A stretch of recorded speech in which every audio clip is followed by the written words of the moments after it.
Alright guys, this is Pablo with Fusion. I did this rug yesterday. Follow all of the steps. I used the duster, put it in the pond, rinse it out until I got really nice water, clear water. Today, just like I mentioned in the episode before, most likely I was going to see some browning. And we also feel it feels a little crispy. So I'm going to just give it a good cleaning today. Not as deep as cleaning, but it looks like the pH is a little unbalanced. So I should be able to fix that, no problem. But the fringes, what I'm going to do is actually I am going to use a solution that is designed for cotton cleaning.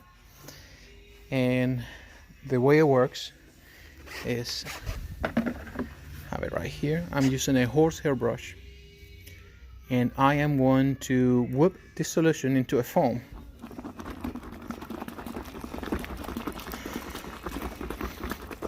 And when it has the consistency of shaving cream, which it has to be a little thicker than that,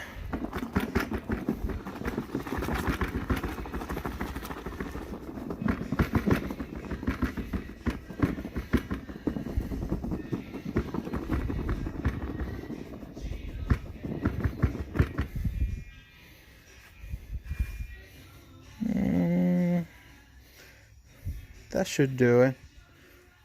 Maybe a little more.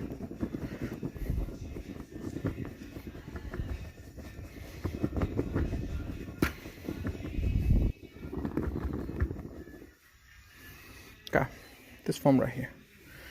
What I'm going to do, I am going to put this foam into the fringes.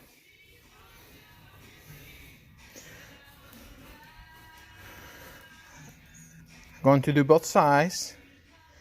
And after I'm done with that process, I'm going to give it 10 minutes, and then I'm going to rinse it with my upholstery tool. That is a dry technology tool, and that should definitely correct the browning issue.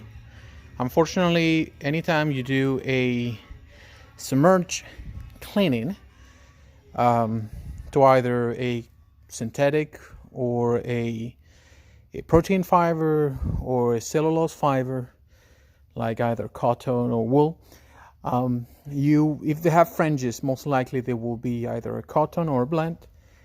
And in most cases, and there's two ways to do it. You can actually do it while you do in the bath.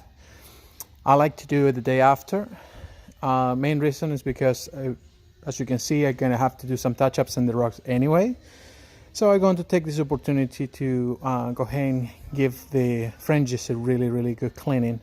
And tomorrow or maybe this afternoon, I will evaluate and see if I need to do the treatment again and so forth. But yeah, that is it. Again, I am going to whip my solution into a foam. The solution is formulated for fringes, cotton fringes. And I'm going to be extremely careful. I don't want it to get into the rug, just the fringes. Going to give it 10 minutes, dwell time, and then I'm going to extract it with my all fiber rinse solution.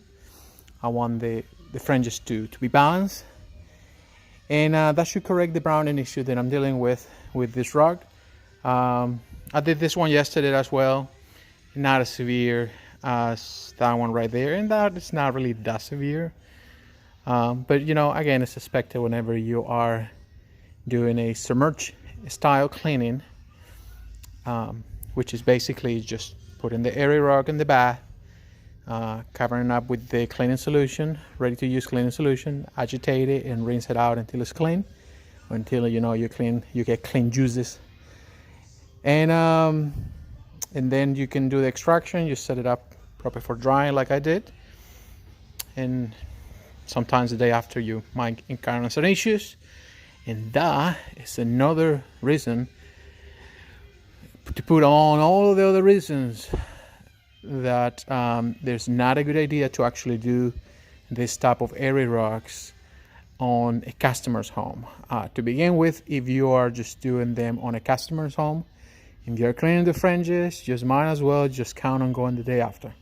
because you will have some browning issues, and it's almost inedible. I've been doing this for quite some time, and anytime we do area rugs with fringes, might as well just count and doing it twice. It's just simple as that. But I like the fact that I can actually do it on my shop.